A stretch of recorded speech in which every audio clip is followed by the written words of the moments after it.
माधव, जरा इन खाली बर्तनों की तरफ भी अपनी नजर डालिए। आखिर कब तक हम सिर्फ उम्मीदों के सहारे जिंदा रहेंगे? पूरे गांव में हमारी ही ऐसी बदकिस्मत चौखट है जहां महीने के 15 दिन चूल्हा सिर्फ राख उगलने के लिए जलता है। पड़ोस की स्त्रियां नए कपड़ों और गहनों की बातें करती हैं और मैं यहाँ सिर्फ 2 वक्त की रोटी के लिए तरसती रहती हूँ। भाग्यवान, तुम जानती हो कि मैं मेहनत करने में कोई कसर नहीं छोड़ता। सुबह सूरज निकलने से पहले जंगल जाता हूँ और शाम ढले भारी बोझ उठाकर लौटता हूँ। लकड़ी काटना ही मेरा पुरखों का हुनर है और इसी से हमारा गुजारा चलता है। वक्त बुरा है, मैं मानता हूँ, पर मेहनत का फल कभी ना कभी तो मिलता ही है। तुम चिंता मत करो, मैं आज जंगल के उस हिस्से में जाऊंगा जहाँ की लकड़ियाँ शहर के बाजार में ऊंचे दामों पर बिकती हैं। बस तुम थोड़ा धैर्य रखो, भगवान सब ठीक कर देगा।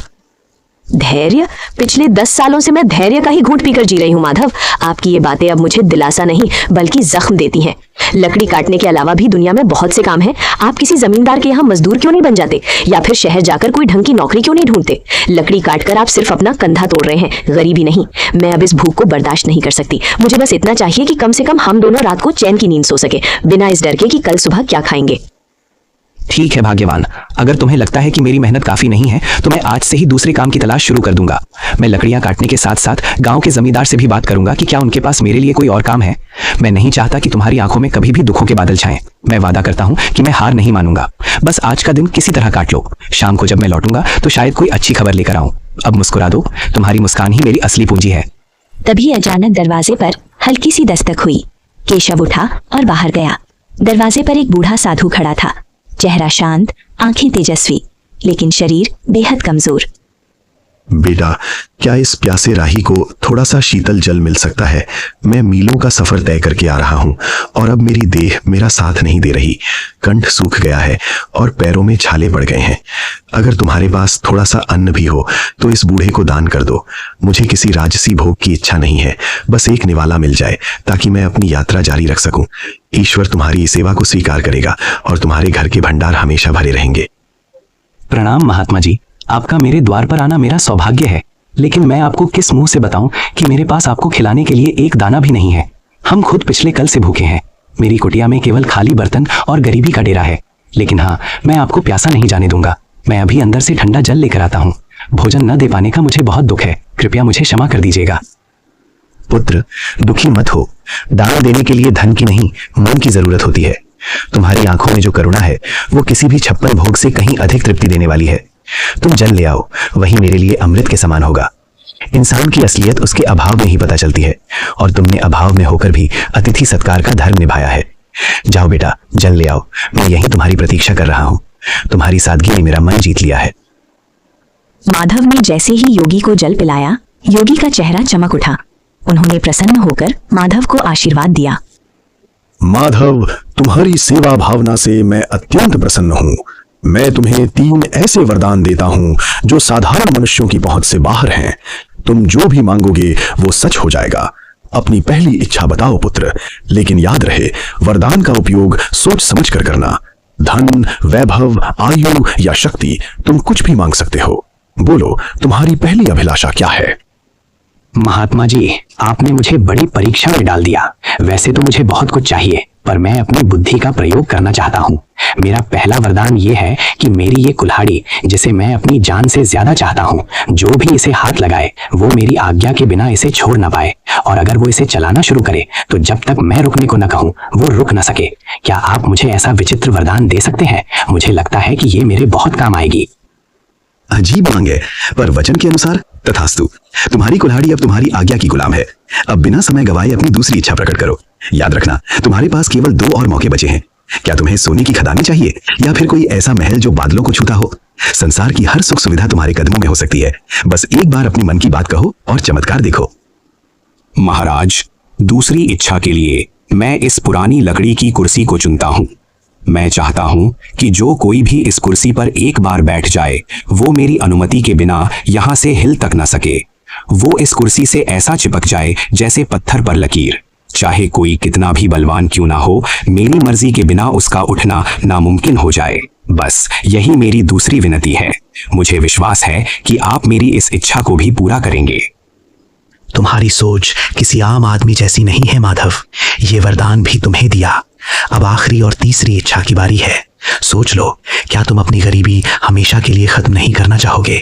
क्या तुम्हें अपने लिए लंबी आयु यानी रोगी काया नहीं चाहिए? ये अंतिम अवसर है। इसके बाद मैं अदृश्य हो जाऊंगा और फिर कभी नहीं मिलूंगा।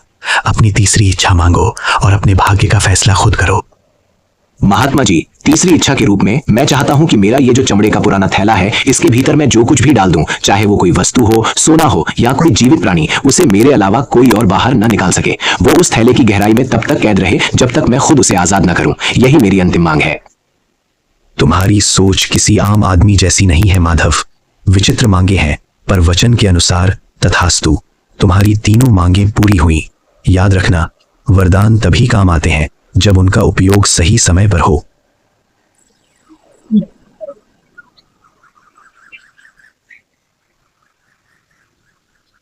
साधु बाबा के जाते ही भाग्यवान, जो अब तक चुपचाप सब सुन रही थी, ज्वालामुखी की तरह फट पड़ी। उसे लगा कि माधव ने अपनी मूर्खता से सुनहरे भविष्य की बलि दे दी है। वाह माधव, क्या गजब की बुद्धिमानी दिखाई है आपने। साक्षात देवता आपके द्वार पर आकर कह रहे थे कि धन मांग लो, सुख मांग लो, पर आपने क्या मांगा? कुल्हाड़ी, कुर्सी और थैला। क्या इन बेजान चीजों से मेरा पेट भरेगा? क्या इन वरदानों से हमारे सिर की छत पक्की हो जाएगी? मैं यहाँ दाने दाने को तरस रही हूँ और आपने फालतू वरदान मांग लिया। आज आपने साबित कर दिया कि आप कभी तरक्की नहीं कर सकते। काश वो वरदान मुझे मांगने का मौका मिलता, तो आज मैं इस झोपड़ी को महल बना देती। भाग्यवान, तुम जो देख रही हो वो केवल साधारण चीजें हैं, पर मैं जो देख रहा हूँ वो एक सुरक्षा कवच है। कभी कभी सीधे तरीके से मांगा हुआ धन टिकता नहीं है, पर बुद्धि से बनाई गई संपत्ति सदा साथ रहती है। तुम मुझ पर भरोसा रखो, ये 3 वरदान हमें वो सब कुछ दिलाएंगे जो तुम चाहती हो। मैंने जो मांगा है उसके पीछे एक गहरा रहस्य है जो वक्त आने पर तुम्हें समझ आ जाएगा।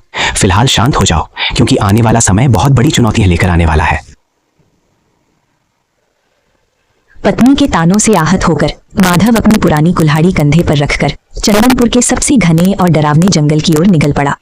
दोपहर की तपती धूप पेड़ों की घनी छांव को चीरने की कोशिश कर रही थी। माधव एक पुराने बरगद के पेड़ के नीचे बैठ गया। उसका मन अशांत था और पेट में भूख की आग जल रही थी। उसे लग रहा था कि शायद उसने सच में वरदान मांगने में गलती कर दी। हे भगवान, क्या मेरी किस्मत में हमेशा ठोकरें खाना ही लिखा है? भाग्यवान सही कह रही थी। अगर मैं उस महात्मा से सोने की मोहरें मांग लेता तो कम से कम आज मुझे इस तरह भटकना तो नहीं पड़ता। पेट में अन्न का दाना ही नहीं, जंगल में भी अब सूखी लकड़ियां मिलना मुश्किल हो गया है। ऐसा लगता है जैसे ये पेड़ भी मेरी गरीबी का मजाक उड़ा रहे हैं। समझ नहीं आता कि मैं घर वापस किस मुंह से जाऊंगा। वहां तो सिर्फ खाली बर्तन और पत्नी की शिकायतें मेरा इंतजार कर रही हैं। तभी झाड़ियों के पीछे से एक विचित्र बूढ़ा व्यक्ति बाहर निकला और चेहरे पर एक अजीब सी कुटिल मुस्कान थी। वो धीरे धीरे माधव की ओर बढ़ने लगा।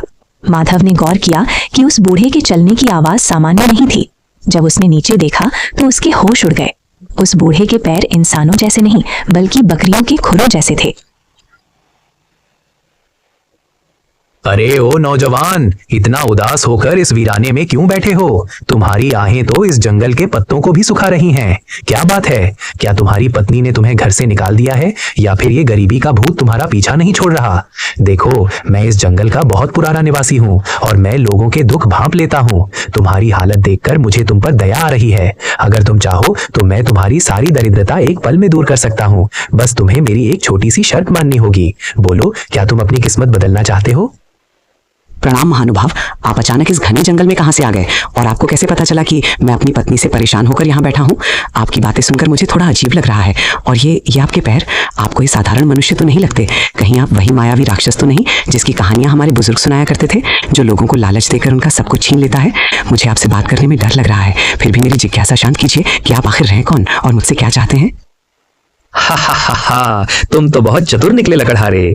हाँ, तुमने सही पहचाना। मैं इस मायावी साम्राज्य का स्वामी हूँ। पर डरो मत, मैं तुम्हें चोट पहुंचाने नहीं बल्कि तुम्हारी झोली भरने आया हूँ। देखो, मेरे पास सोने की मोहरों से भरी ये 3 थैलियां हैं। इन्हें ले जाओ और अपनी पत्नी के हर सपने को पूरा करो। अच्छा खाना खाओ, अच्छा पहनो और इस झोपड़ी की जगह महल बना लो। बदले में मुझे बस इतना चाहिए कि आज से ठीक 1 साल बाद तुम्हें मेरे साथ मेरे लोक में चलना होगा और मेरी गुलामी करनी होगी। 1 साल की पूरी आजादी और बेहिसाब दौलत। सोच लो, सौदा बुरा नहीं है।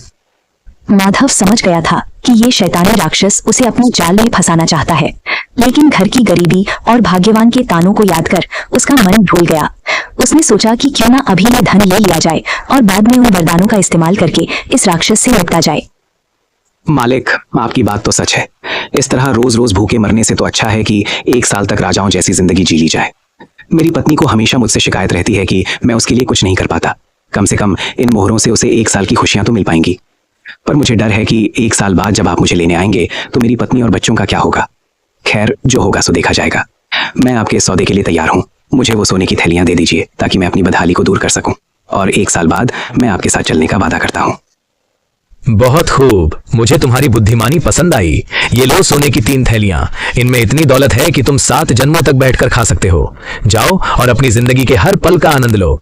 ऐश करो, दान पुण्य करो, या जो जी में आए वो करो। लेकिन याद रखना लकड़हारे, मैं ठीक 1 साल बाद इसी जगह इसी वक्त तुम्हें लेने आऊंगा। अगर तुमने भागने की कोशिश की तो मेरा प्रकोप पूरे गांव को भस्म कर देगा। अब जाओ और अपनी पत्नी को ये खुशियां दे दो। हमारी मुलाकात अब 1 साल बाद होगी। तब तक के लिए विदा।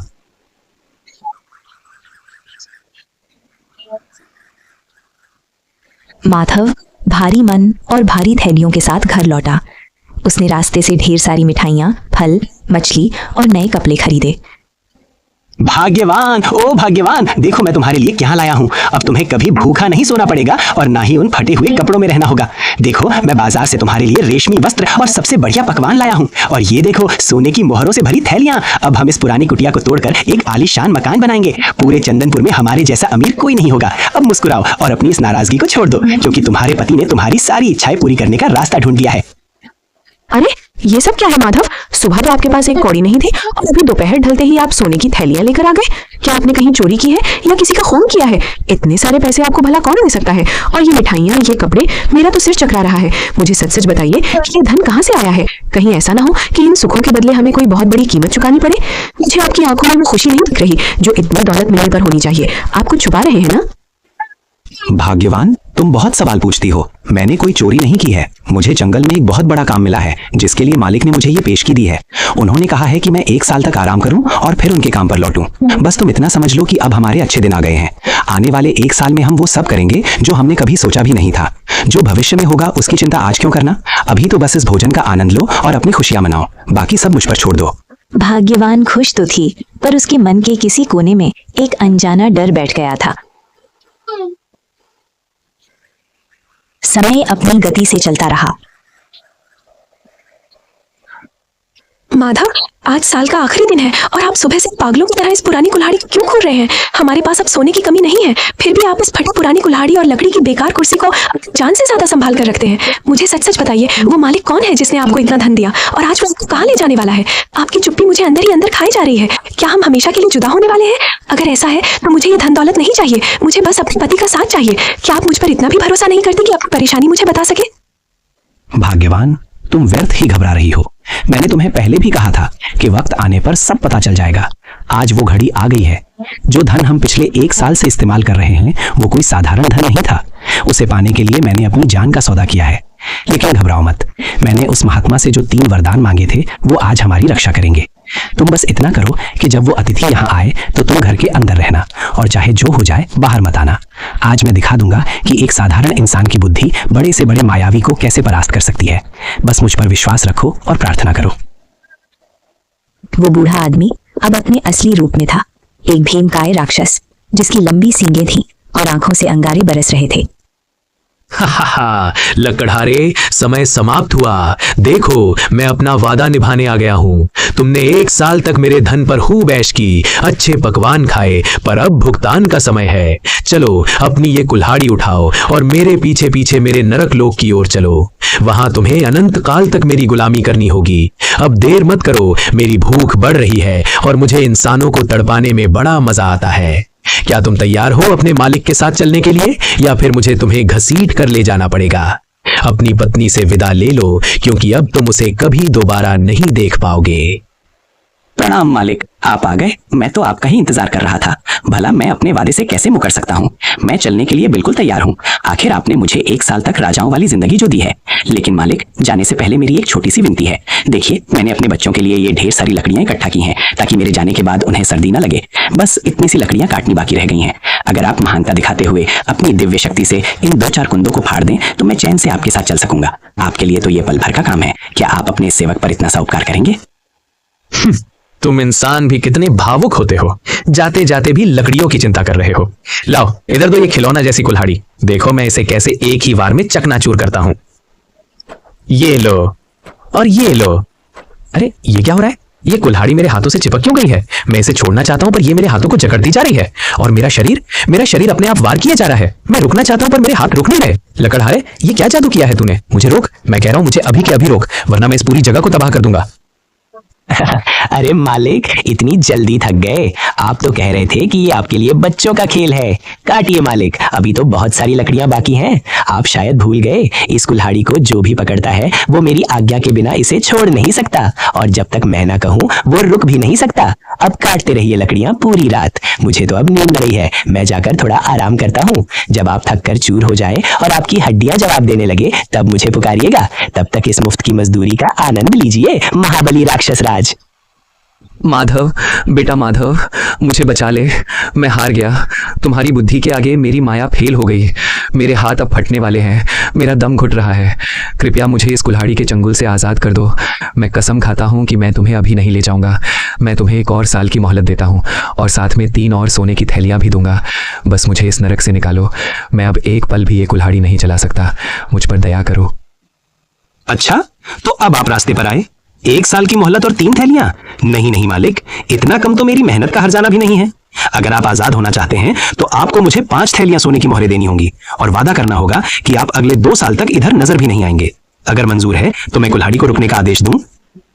मंजूर है, मुझे सब मंजूर है। 5 क्या, तुम 7 थैलियां ले लो, पर मुझे इस जादुई फंदे से छुड़ाओ। मैं अगले 2 साल तक इस गांव की सीमा में भी कदम नहीं रखूंगा। ये लो तुम्हारी सोने की थैलियां। मैंने अपनी माया से उन्हें तुम्हारे आंगन में प्रकट कर दिया है। अब बस इस कुल्हाड़ी को रुकने को कहो, मेरी शक्ति अब जवाब दे रही है। माधव ने कुल्हाड़ी को रुकने का आदेश दिया। कुल्हाड़ी तुरंत राक्षस के हाथ से छूटकर गिर गई। राक्षस बिना पीछे मुड़े वहां से भाग खड़ा हुआ। समय का पहिया अपनी गति से चलता रहा, और देखते ही देखते 2 साल का लंबा अरसा बीत गया। माधव, आज 2 साल पूरे होने को है। पिछली बार आपने उस राक्षस को अपनी जादुई कुल्हाड़ी से धूल चटा दी थी, लेकिन मुझे डर है कि वो इस बार और भी ज्यादा तैयारी के साथ आएगा। क्या आपको नहीं लगता कि हमें ये गांव छोड़कर कहीं दूर चले जाना चाहिए? ये ऐशो आराम, ये महल सब बेकार हैं अगर आप सुरक्षित नहीं हैं। मेरी रातों की नींद उड़ गई है। हराहट पर मुझे वही भयानक चेहरा याद आता है। भाग्यवान, तुम व्यर्थ ही अपने मन को अशांत कर रही हो। भय शत्रु की सबसे बड़ी शक्ति होती है, और मैं उसे ये शक्ति नहीं देना चाहता। मैंने उन महात्मा से जो वरदान मांगे थे वो केवल खिलौने नहीं थे, बल्कि आत्मरक्षा के अचूक अस्त्र थे। आज की शाम हमारे लिए एक नई परीक्षा है, और मैं इसके लिए पूरी तरह तैयार हूँ। ओ लकड़हारे, बाहर निकल। आज 2 साल पूरे हो गए हैं और तेरा काल द्वार पर खड़ा है। तूने पिछली बार मुझे अपनी उस घटिया कुल्हाड़ी से बेवकूफ बनायागा, लेकिन याद रखना कि एक ही चाल 2 बार काम नहीं आती। इस बार मैं ना तो तेरी किसी चीज को हाथ लगाऊंगा और ना ही तेरी बातों में आऊंगा। अरे मालिक, आप आ गए। मैं तो कब से आपकी प्रतीक्षा कर रहा था। आप तो बाहर ही रुक गए। क्या आप अपने इस पुराने सेवक से इतना डर गए हैं? देखिए, मैं तो जलने के लिए बिल्कुल तैयार खड़ा हूँ।